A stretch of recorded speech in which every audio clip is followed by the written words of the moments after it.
नमस्कार। उड़ान आईएएस अकादमी के ई लर्निंग प्लेटफॉर्म पर आप सभी का स्वागत है। मैं हूं सुधीर वर्मा और इस वीडियो के अंतर्गत हम राष्ट्रीय तथा छत्तीसगढ़ से संबंधित कुछ समसामयिक मुद्दों पर चर्चा करेंगे। कुछ ऐसे मुद्दे जो हाल फिलहाल में काफी ज्यादा चर्चा में रहे हैं और आपके एग्जाम के दृष्टिकोण से अत्यंत महत्वपूर्ण हैं। पर वीडियो में आगे बढ़ने से पहले आप सभी के लिए बहुत ही आवश्यक सूचना। बहुत सारे विद्यार्थी ये मांग कर रहे थे कि सर फिर से एक बार शिक्षक भर्ती से संबंधित बैच जो है ये प्रारंभ किया जाए, क्योंकि बहुत सारे विद्यार्थी 20 सितंबर वाली जो बैच हमारी प्रारंभ हुई थी वो उसमें एडमिशन लेने से चूक गए थे। तो आपकी इसी डिमांड को ध्यान में रख के उड़ान आईएएस एडमिनिस्ट्रेटिव अकेडमी के द्वारा 6 अक्टूबर से छत्तीसगढ़ शिक्षक भर्ती परीक्षा की एक बैच प्रारंभ की जा रही है। ये बैच ऑफलाइन, ऑनलाइन और रिकॉर्डेड मोड में चलाई जाएंगी, यानी आप चाहे तो इसमें ऑफलाइन रूप में एडमिशन ले सकते हैं या चाहे तो ऑनलाइन रूप में एडमिशन ले सकते हैं। दोनों ही मोड में एडमिशन लेने वाले विद्यार्थियों को रिकॉर्डेड वीडियोज की श्रृंखला प्रदान की जाएगी, ताकि आपके क्लास के दौरान यदि कोई कक्षा छूट गई है, होता है कभी कभी कि हम किसी कारण से किसी कक्षा को अटेंड नहीं कर पाते हैं, तो इस स्थिति में आप रिकॉर्डेड वीडियो के माध्यम से अपनी पढ़ाई को जारी रख सकते हैं, वहां पर कोई रुकावट नहीं आने वाली। तो इस बैच की अधिक जानकारी के लिए आप उड़ान आईएएस अकादमी के नंबरों पर संपर्क कर सकते हैं, या आप चाहे तो 3 दिन का जो निःशुल्क डेमो क्लास है उसमें उपस्थित होकर के निर्णय ले सकते हैं कि आपको ये बैच ज्वाइन करना है या नहीं करना है। इसके अलावा एक और न्यूज आपके लिए है कि सीजीएसआई भर्ती परीक्षा जो है इससे संबंधित टेस्ट सीरीज जो है वो हमारे द्वारा लाई गई है। ये टेस्ट सीरीज प्रारंभिक परीक्षा को ध्यान में रख कर लाया गया है और 9 अक्टूबर से ये प्रारंभ होने वाला है। इस टेस्ट सीरीज के माध्यम से आप अपनी तैयारी का बहुत अच्छा मूल्यांकन कर सकते हैं। बहुत ही नॉमिनल शुल्क पर आपको ये टेस्ट सीरीज उपलब्ध कराई जा रही है। इसके अलावा आप 5 चरणों में आप अपनी तैयारी को जांच सकते हैं। तो इसकी भी जानकारी के लिए आप उड़ान आईएएस अकादमी के नंबर्स पर संपर्क करके इसकी जानकारी प्राप्त कर सकते हैं। चलिए, तो सबसे पहले पिछली वीडियो में पूछे गए प्रश्नों पर चर्चा कर लेते हैं। पहला प्रश्न आपको पूछा गया था कि भारत का पहला डुगोंग कंजर्वेशन रिजर्व किस राज्य में अधिसूचित किया गया है? तो इसका आंसर है तमिलनाडु ऐसा राज्य है जहां पर डुगोंग कंजर्वेशन रिजर्व जो है ये अधिसूचित किया गया है। पिछली वीडियो में मैंने आपको बताया था कि भारत का पहला डुगोंग कंजर्वेशन रिजर्व तमिलनाडु में अधिसूचित किया गया है, और ये जो डुगोंग है ये एक जलीय प्राणी होता है। इसके बारे में हमने पिछली वीडियो में काफी चर्चा की थी। चलिए, अगला क्वेश्चन, ग्लोबल हंगर इंडेक्स 2021 में भारत का स्थान क्या है? पिछली वीडियो में मैंने आपको बहुत सारे इंडेक्सेस के बारे में बताए थे, बहुत सारे सूचकांक, उसका जारीकर्ता कौन है, उस रैंकिंग में प्रथम स्थान पर कौन है, और भारत की वर्तमान रैंकिंग क्या है उन रिपोर्ट्स में, उन सूचकांकों में। इस पर हमने चर्चा की थी। लगभग 22 प्रकार के इंडेक्सेस के बारे में हमने पिछली वीडियो में चर्चा की थी। यदि आपने वो नहीं देखा है तो उसको जाकर के देख लीजिए, क्योंकि एग्जाम के पॉइंट ऑफ व्यू से बहुत ही महत्वपूर्ण टॉपिक होता है इंडेक्स और रैंकिंग्स।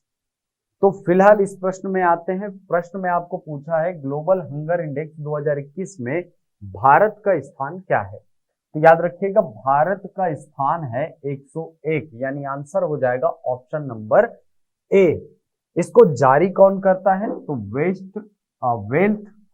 वेल्थ हंगर हिल्फे और कंसर्न वर्ल्ड वाइड, इसके द्वारा ये रैंकिंग जारी की जाती है। चलिए अगला क्वेश्चन देखते हैं।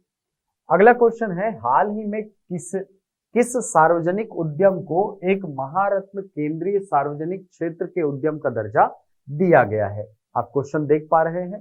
इसका आंसर है ग्रामीण विद्युतीकरण निगम, यानी रूरल इलेक्ट्रिफिकेशन कॉरपोरेशन। यहां पर देख पा रहे हैं महारत्न कंपनियां जो हैं अब इनकी संख्या हो चुकी है 12।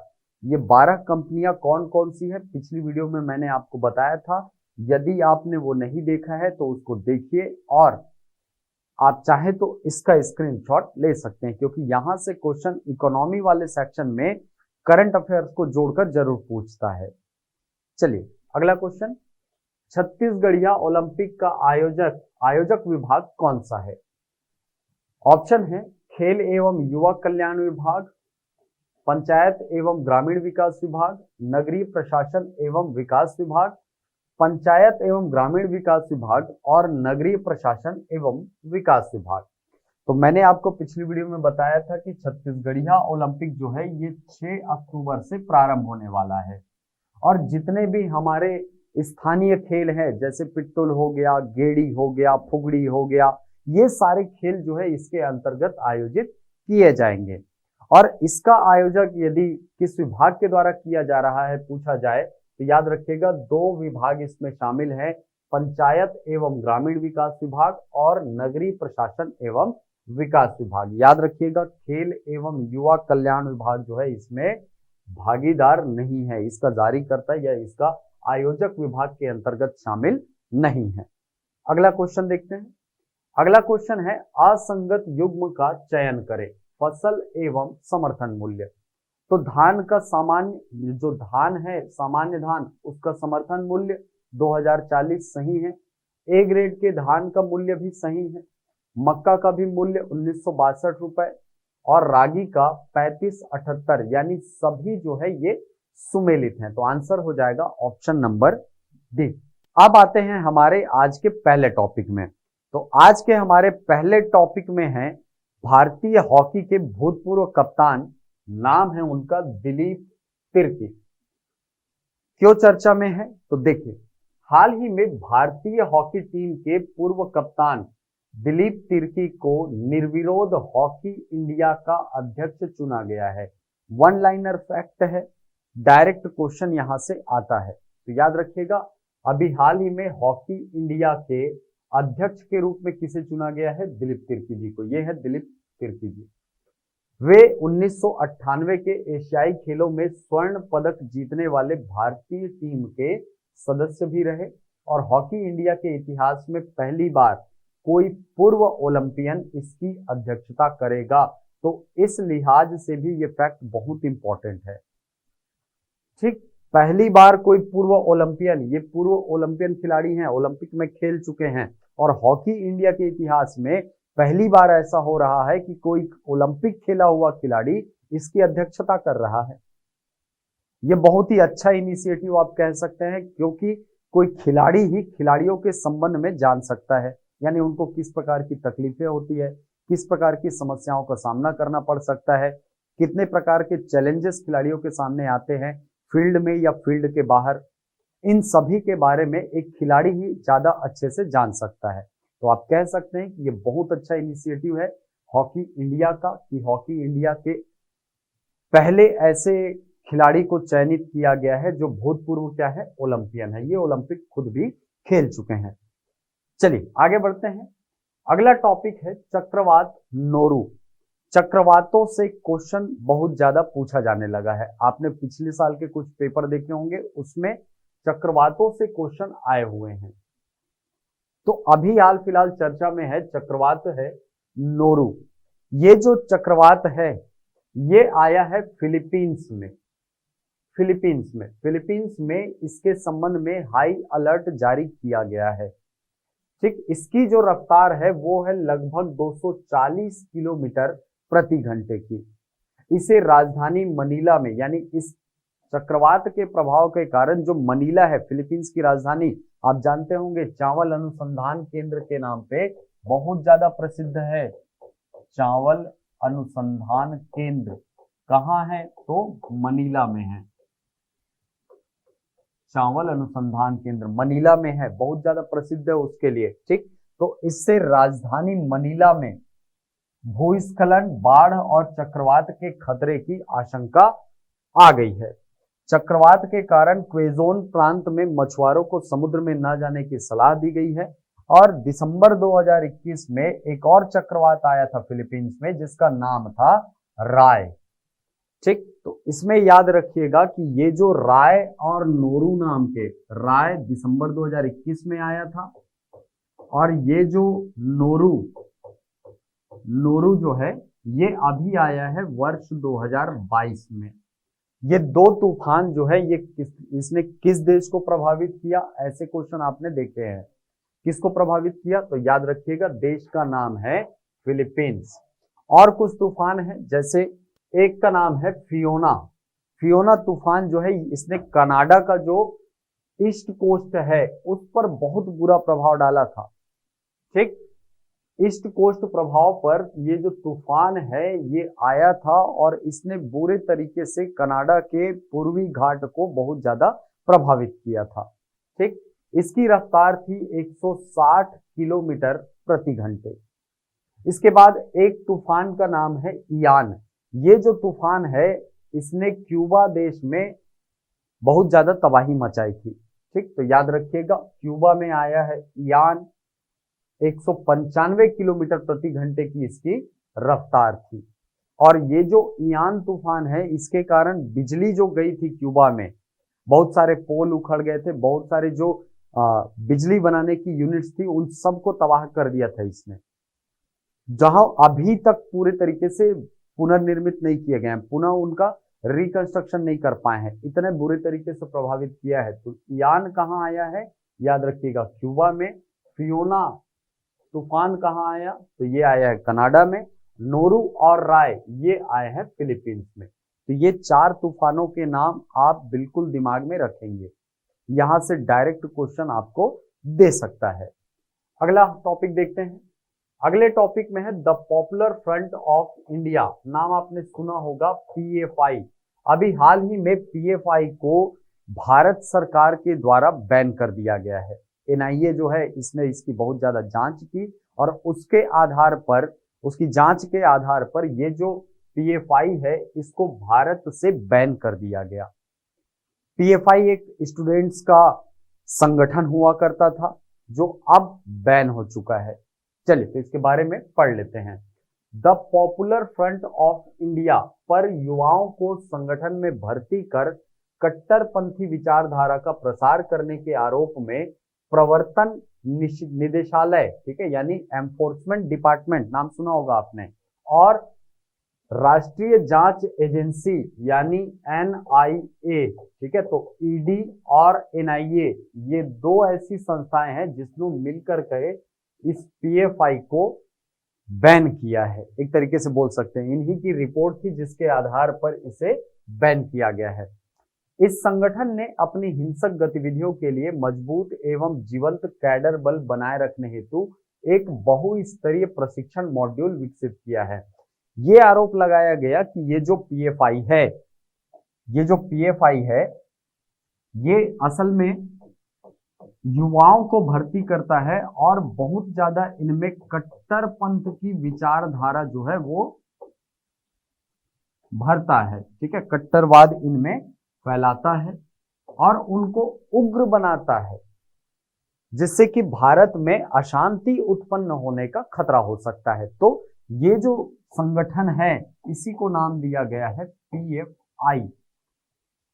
ठीक, चलिए ये जो पीएफआई है इसने असल में ये आरोप लगाया गया इस पर कि इसने एक सैन्य दल का निर्माण करके रखा हुआ है, सैन्य दल। और ये सैन्य दल जो है ये बार बार क्या करता है, भारत में अहिंसा स्थापित करने का प्रयास करता है, भारत में अशांति उत्पन्न करने का प्रयास करता है। ठीक, the popular front of India students Islamic movement of India, यानी देखो यहां से, ठीक, पीएफआई जो है ये सिमी, नाम सुना होगा आपने, सिमी को भी पहले बैन किया जा चुका है। सिमी को बैन कर दिया गया था वर्ष 2001 में, ठीक है। सिमी का फुल फॉर्म होता है students Islamic movement of India. इस सिमी की शाखा के रूप में इस पीएफआई को देखा जा रहा था। ठीक, ये जो सिमी है ये इसी प्रकार का काम करता था, कट्टरवाद फैलाने वाला, इसीलिए इसको वर्ष 2001 में बैन किया गया था। जैसे ही ये बंद हुआ, प्रारंभ हुआ पीएफआई, अभी आप एक और संगठन का नाम सुन रहे हैं, जैसे ही पीएफआई बैन हुआ है, एक और टीएनसी इस नाम से एक संगठन का उदय हुआ है। ठीक है, तो हो सकता है कि आगे आने वाले समय में इसके बारे में आपको सुनने को मिले। ठीक, चलिए तो जान लेते हैं पीएफआई के बारे में थोड़ा सा और। पीएफआई को दक्षिण भारत के 3 संगठनों को मिलाकर बनाया गया था। फरवरी 2009 में कोझिकोड में 3 घटक कौन कौन है? राष्ट्रीय विकास मोर्चा यानी NDF, Kerala Karnataka forum for dignity, Karnataka और मनीथा नीथी पासराय, ये जो 3 संगठन हैं, है ना, Kerala Karnataka forum for dignity और कर्नाटक मनीथा नीथी पासराय, ये जो 3 संगठन हैं, इन तीनों को मिलाकर के पीएफआई को गठित किया गया था। आंध्र प्रदेश, असम, बिहार, दिल्ली, गोवा, कर्नाटक, केरल, मध्य प्रदेश, महाराष्ट्र, मणिपुर, राजस्थान, तमिलनाडु, तेलंगाना, उत्तर प्रदेश और पश्चिम बंगाल आदि राज्यों में पीएफआई संगठन जो है ये सक्रिय है। 12 फरवरी 2019 को झारखंड सरकार जो है इसने आपराधिक कानून अधिनियम 1908 की धारा 16 के तहत पहले ही पीएफआई को एक गैर कानूनी संगठन घोषित कर दिया है। इसीलिए झारखंड का नाम आपको यहां पर नहीं दिख रहा है। यहां पर आपको झारखंड का नाम इसीलिए नहीं दिख रहा है क्योंकि झारखंड की सरकार ने इसे वर्ष 2019 में बैन कर दिया था। ठीक, तो याद रखिएगा, अभी हाल ही में किस स्टूडेंट संगठन को जो कट्टरपंथी विचारधारा फैलाता था इसे बैन किया गया है, तो नाम याद रखिएगा, the popular front of India. चलिए अगले टॉपिक में है दादा साहब फाल्के पुरस्कार वर्ष 2022। अभी हाल ही में सूचना एवं प्रसारण मंत्रालय ने वर्ष 2022 के लिए दादा साहेब फाल्के पुरस्कार जो है ये प्रसिद्ध अभिनेत्री आशा पारेख को देने का निर्णय किया है। आप देखे होंगे, ये है आशा पारेख जी, इनको दिया जाएगा वर्ष 2022 का दादा साहब फाल्के पुरस्कार। ठीक, इसके पहले के 2 पुरस्कार आप देखेंगे रजनीकांत जी को मिला हुआ है और अमिताभ बच्चन जी को मिला हुआ है, तो ये फैक्ट भी आप चाहें तो याद रख सकते हैं। यह पुरस्कार नई दिल्ली में आयोजित होने वाले 68वें राष्ट्रीय फिल्म पुरस्कार समारोह के दौरान प्रदान किए जाएंगे। राष्ट्रीय फिल्म पुरस्कार समारोह, अभी राष्ट्रीय फिल्म पुरस्कार जो है ये दिया गया है, इसके नाम की घोषणा हुई है, आप जान रहे हैं। इसी वीडियो में हम आगे चर्चा करेंगे। इससे पहले रजनीकांत को 2019 में और अमिताभ बच्चन जी को 2018 में यह पुरस्कार दिया गया था। तो याद रखिएगा, दादा साहब फाल्के पुरस्कार वर्ष 2022 के लिए किसे दिया गया, तो यह नाम याद रखिएगा, अभिनेत्री आशा पारेख को। अगले टॉपिक में है वॉलेरी पालाकोव। ठीक है, एक अंतरिक्ष यात्री हैं, अभी हाल ही में इनका निधन हुआ है। इनके नाम रिकॉर्ड है सबसे अधिक अंतरिक्ष में दिन बिताने के, 437 दिन ये अंतरिक्ष में रहे हैं। 1989 में एक मिशन प्रारंभ किया गया था और उस मिशन के दौरान ये 288 दिन लगातार अंतरिक्ष में रहे थे। अभी हाल ही में इनका निधन हुआ है, आइए जान लेते हैं। 19 सितंबर 2022 को रूसी अंतरिक्ष यात्री वॉलेरी पालाकोव का 80 वर्ष की आयु में निधन हो गया। यहां पर आप देख पा रहे हैं, यह है वॉलेरी पालाकोव। अंतरिक्ष में अकेले 437 दिन बिताने वॉलेरी पालाकोव का रिकॉर्ड 8 जनवरी 1994 को शुरू हुआ था। सोवियत अंतरिक्ष स्टेशन मीर पर सवार रहते हुए उन्होंने 22 मार्च 1995 को पृथ्वी पर वापस लौटने से पूर्व 7000 से अधिक बार पृथ्वी की परिक्रमा की। आपको पता होगा कि पृथ्वी पर आने के पहले, मान लीजिए ये पृथ्वी है और अगर कोई सैटेलाइट जो है या कोई भी अंतरिक्ष यान जो है वो धरती पर आना चाहता है तो उसको पहले इसके चक्कर लगा करके इसके ग्रेविटेशन फोर्स के बराबर आना पड़ता है, आपको पता होगा। ठीक है, तो ये 7000 चक्कर लगाए थे वॉलेरी पालाकोव ने। ठीक, इससे पहले पोलाकोव ने वर्ष 1988-89 में एक मिशन के दौरान 288 दिन अंतरिक्ष में बिताए थे। यह अंतरिक्ष में उनका पहला मिशन था, यानी पहला मिशन 1988-89 में 288 दिन इन्होंने बिताए थे। वे 8 महीने बाद 1989 में पृथ्वी पर लौटे।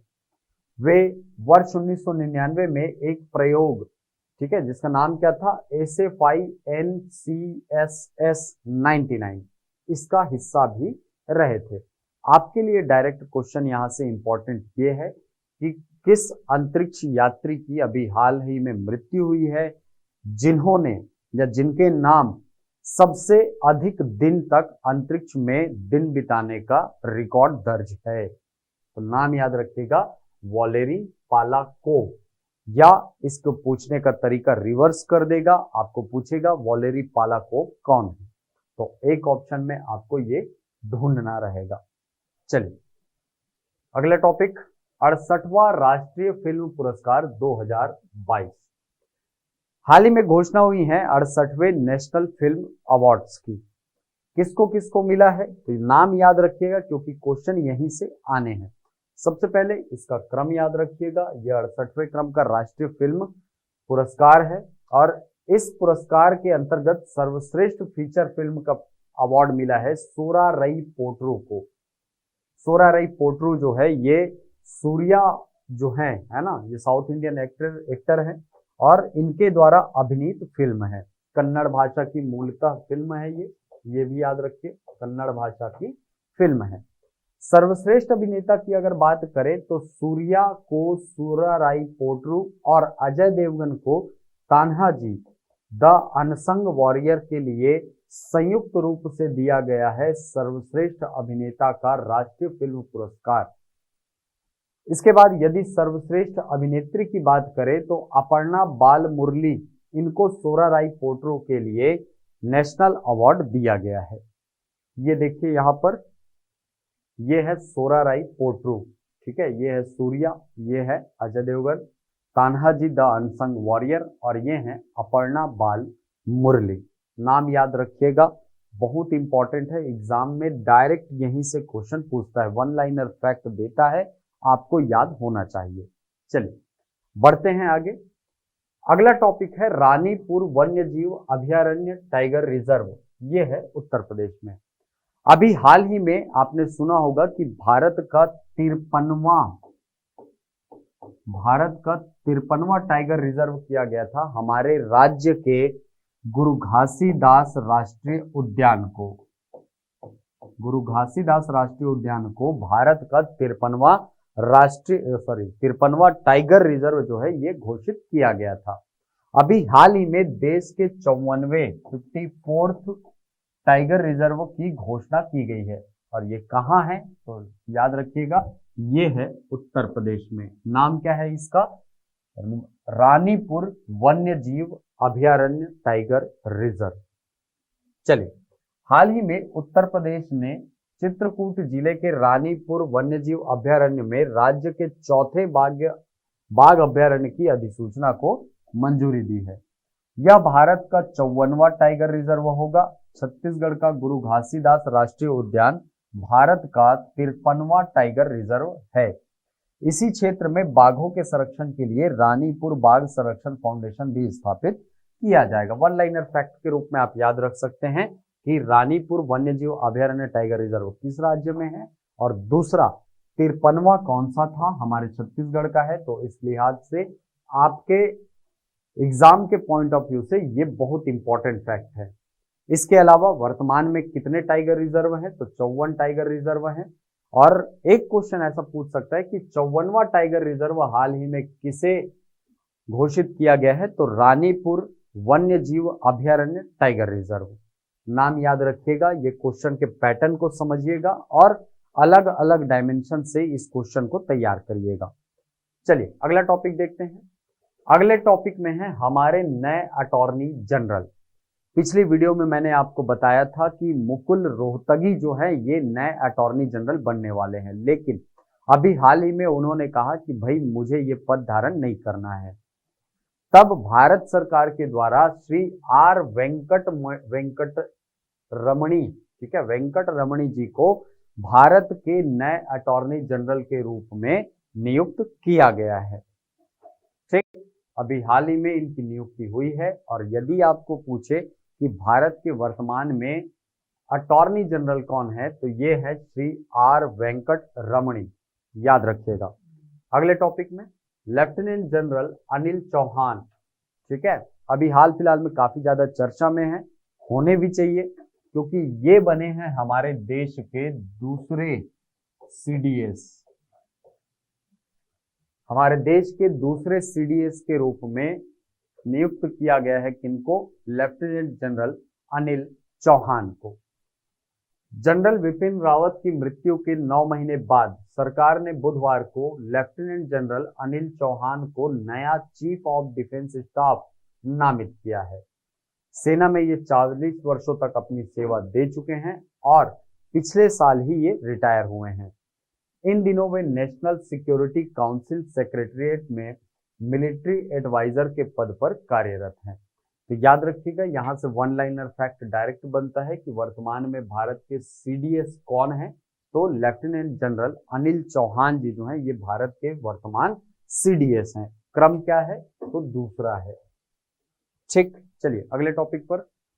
अगले टॉपिक में है सूरजमुखी। बहुत इंपॉर्टेंट टॉपिक है और बहुत ही हॉट टॉपिक है। क्यों हॉट टॉपिक है? क्योंकि जैसे ही आपने सुना होगा रूस और यूक्रेन का मामला प्रारंभ हुआ, पूरे विश्व में सूरजमुखी के तेल की बड़ी किल्लत हुई, उसके मूल्य अचानक से बढ़ गए थे, आपने देखा होगा। तो अभी भारत सरकार के द्वारा एक नया डेटा इसके संबंध में जारी किया गया है। क्या है आंकड़ा? देखते हैं। रूस यूक्रेन युद्ध के कारण देश में सूरजमुखी तेल का संकट पैदा हो गया था, जिसके कारण इसके दाम में इजाफा भी हुआ था। लेकिन खरीफ सीजन, इस वर्ष के खरीफ सीजन में इसकी खूब बुआई की गई, जिससे इस साल सूरजमुखी का उत्पादन न सिर्फ लक्ष्य से ज्यादा बल्कि बीते 8 साल में खरीफ सीजन में सबसे ज्यादा होने का अनुमान है। यानी सूरजमुखी का उत्पादन जो है ये बम्पर होने वाला है इस साल। इसी से संबंधित आंकड़ा क्या कहा गया है कि केंद्रीय कृषि एवं कृषक कल्याण मंत्रालय द्वारा जारी वर्ष 2022-23 के लिए पहले अग्रिम अनुमान के मुताबिक देश में खरीफ सीजन में 1.40 लाख टन सूरजमुखी का उत्पादन होने की संभावना है, जो कि वर्ष 2012 के 1.12 लाख टन 2021-22 में कितना हुआ था? 1.12 लाख टन। इस साल कितना हो रहा है? 1.40 लाख टन। ठीक है, तो इससे 25% ज्यादा है। इसके साथ ही सरकार द्वारा निर्धारित 1.30 लाख टन के लक्ष्य से भी 8% ज्यादा है। भारत सरकार ने लक्ष्य रखा था कि हम 1.30 लाख टन सूरजमुखी का उत्पादन करेंगे, तो ये अनुमान लगाया जा रहा है ना। अभी हाल ही में कृषि एवं कृषक कल्याण मंत्रालय जो है इसने आंकड़ा जारी किया है कि भारत में कितना उत्पादन हो रहा है?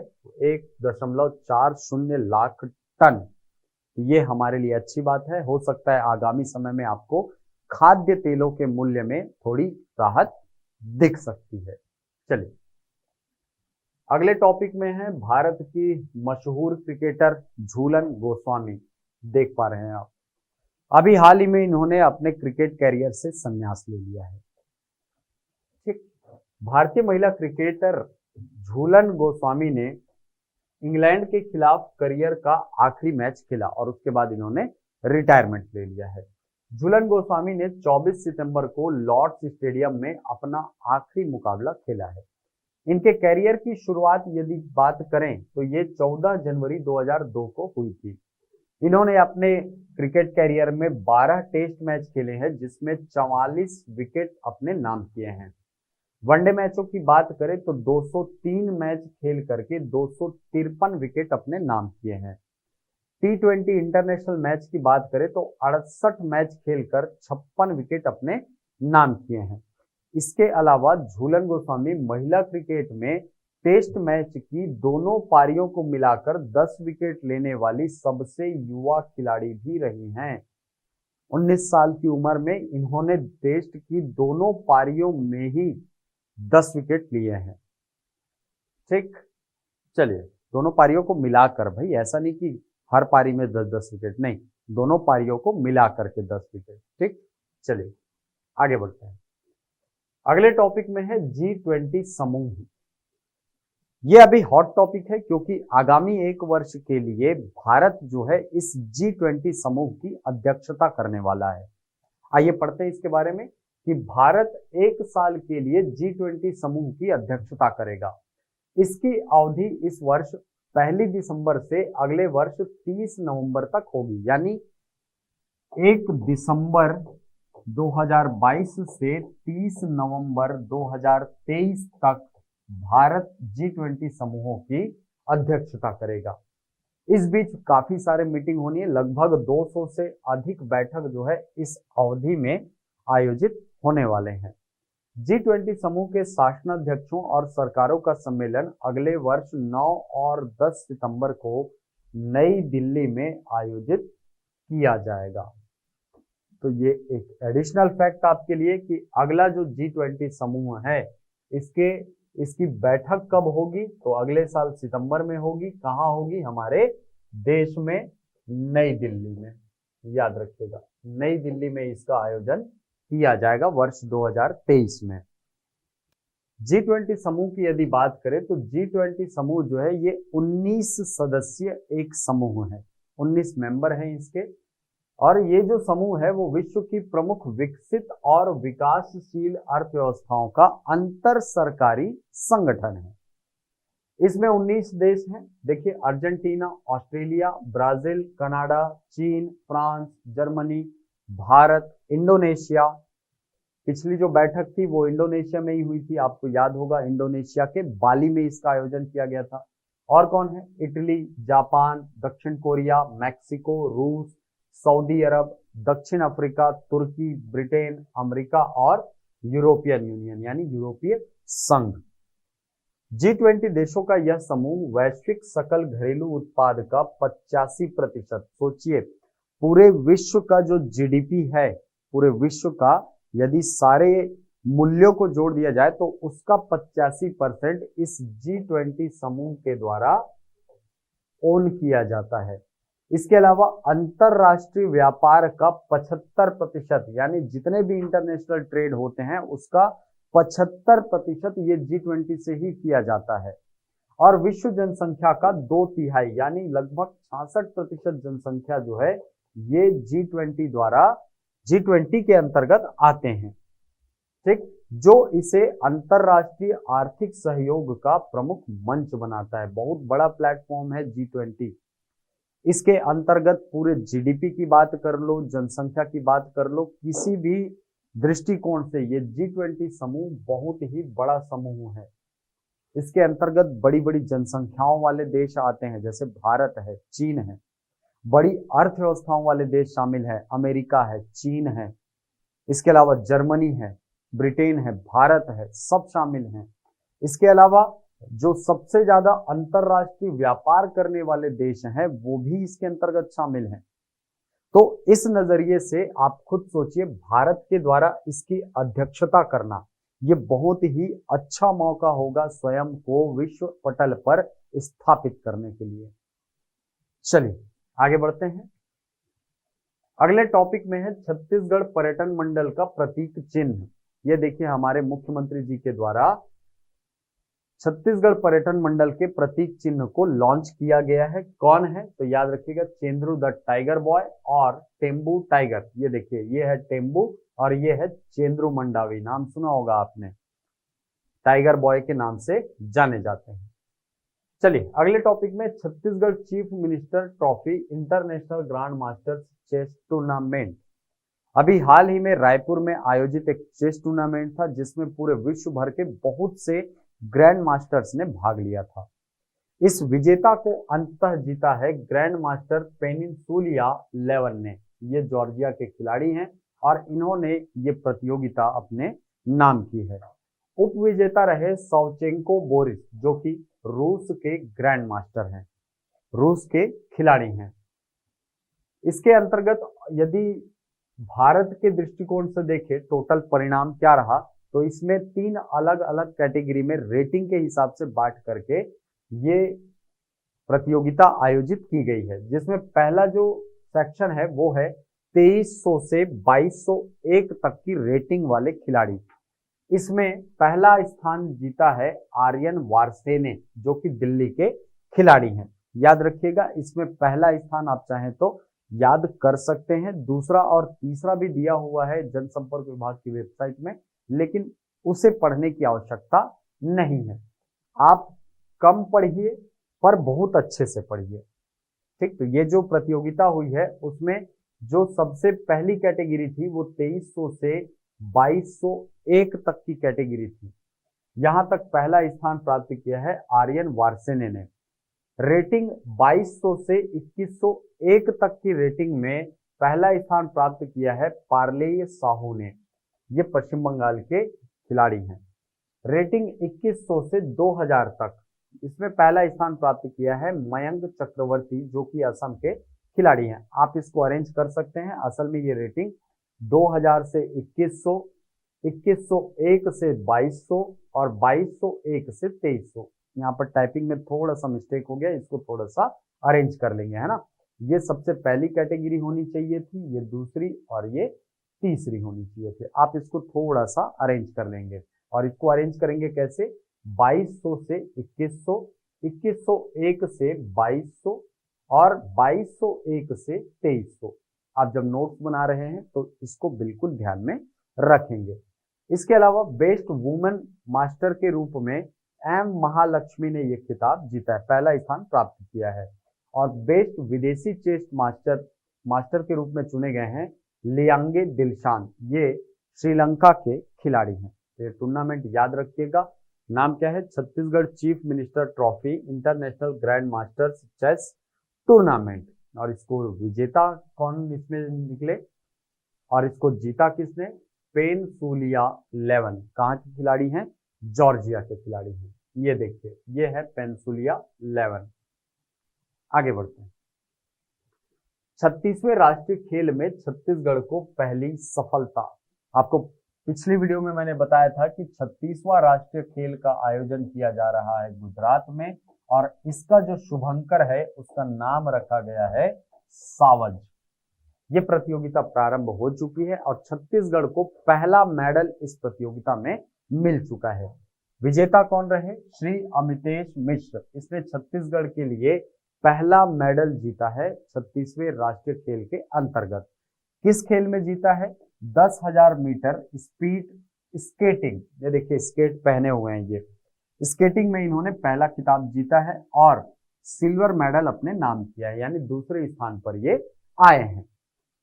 चलिए अगले टॉपिक में धान खरीदी वर्ष 2022-23। बहुत इंपॉर्टेंट है, डायरेक्ट क्वेश्चन आता है कि छत्तीसगढ़ में धान खरीदी कब से प्रारंभ होने वाली है, तो 1 नवंबर 2022 से।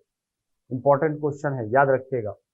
अभी हाल ही में इसके संबंध में हमारे मुख्य सचिव ने एक बैठक ली है। ये देखिए हमारे मुख्य सचिव हैं, ठीक है।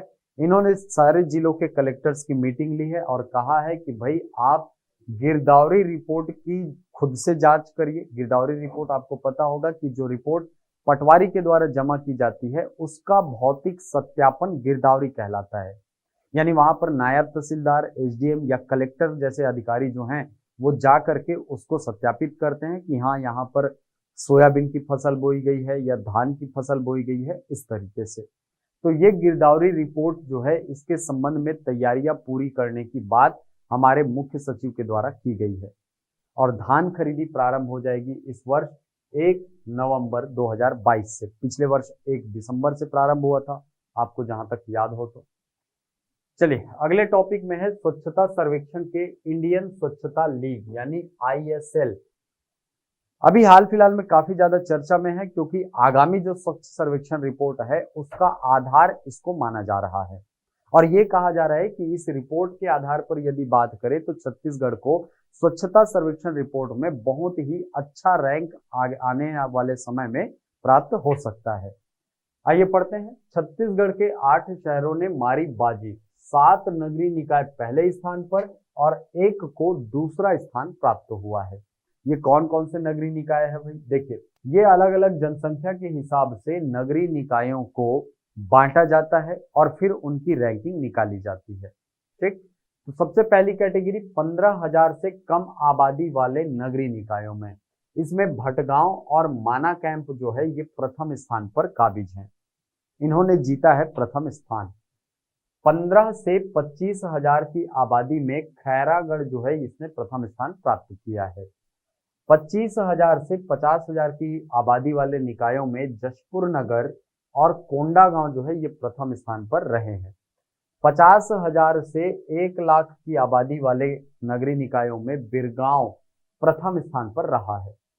1 लाख से 3 लाख तक की आबादी वाले शहरों में, नगरीय निकायों में अंबिकापुर प्रथम स्थान पर है।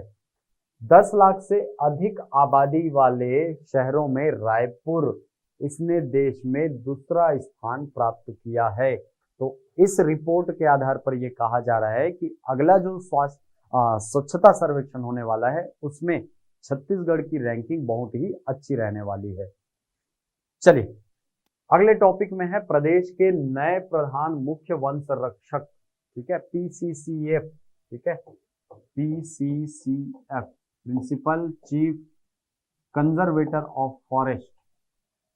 ये वन विभाग के प्रमुख होते हैं, हमारे राज्य में प्रशासनिक प्रमुख होते हैं। ठीक, पिछले जो थे राकेश चतुर्वेदी जी, उनकी पद मुक्ति हो गई है और उनका स्थान लेंगे कौन?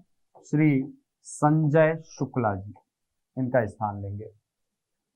ठीक, तो नया याद रखिएगा, हमारे नए PCCF कौन है? संजय शुक्ला जी, IFS हैं, भारतीय वन सेवा के अधिकारी हैं। चलिए तो अब आते हैं हमारे अगले सेक्शन में, जिसमें मैं आपको कुछ प्रश्न पूछूंगा और इसके आंसर आप हमको कमेंट बॉक्स में बताएंगे। पहला क्वेश्चन है, वर्ष 2022 का दादा साहब फाल्के पुरस्कार किसे प्रदान किया गया है? ऑप्शन आप देखिए और इसका आंसर आप हमको कमेंट बॉक्स में बताएंगे। अगला क्वेश्चन, 68वां राष्ट्रीय फिल्म पुरस्कार 2022 के अंतर्गत सर्वश्रेष्ठ फीचर फिल्म का पुरस्कार किसे दिया गया? इसका आंसर भी आप हमको कमेंट बॉक्स में बताएंगे। अगला क्वेश्चन, भारत का 54वां टाइगर रिजर्व कौन सा होगा? नाम क्या है? और छत्तीसगढ़ का कौन सा नेशनल पार्क अभी हाल ही में टाइगर रिजर्व के रूप में घोषित किया गया है, चिन्हांकित किया गया है, उसको भी आप कमेंट बॉक्स में बताएंगे। अगला क्वेश्चन, भारत के नए चीफ ऑफ डिफेंस स्टाफ नामित किए गए हैं। भारत के नए CDS कौन है? ये आपको पूछ रहा है। अगला क्वेश्चन, छत्तीसगढ़ के नवनियुक्त प्रधान मुख्य वन संरक्षक कौन है? ऑप्शन है श्री सुमित शुक्ला, श्री धनंजय शुक्ला, श्री संजय शुक्ला, श्री अमित शुक्ला। तो इसका आंसर भी आप हमको कमेंट बॉक्स में बताएंगे। चलिए तो मैं लेता हूं आपसे विदा, पर जाने से पहले आप सभी को पुनः एक बार सूचना दे दें कि उड़ान IAS एडमिनिस्ट्रेटिव अकेडमी के द्वारा नवरात्र के पावन पर्व पर रिकॉर्डेड वीडियोस द्वारा संचालित किए जा रहे जितने भी क्लासेस हैं उन सभी पर आपको 50% की छूट दी जा रही है। यह ऑफर 26 सितंबर से प्रारंभ हो चुका है और 6 अक्टूबर तक ये लगातार चलने वाला है। तो इस ऑफर का लाभ उठाएं और जल्द से जल्द अपना रजिस्ट्रेशन सुनिश्चित करें। मिलते हैं अगली वीडियो में कुछ नई जानकारियों के साथ, कुछ नए प्रश्नों के साथ। तब तक के लिए धन्यवाद।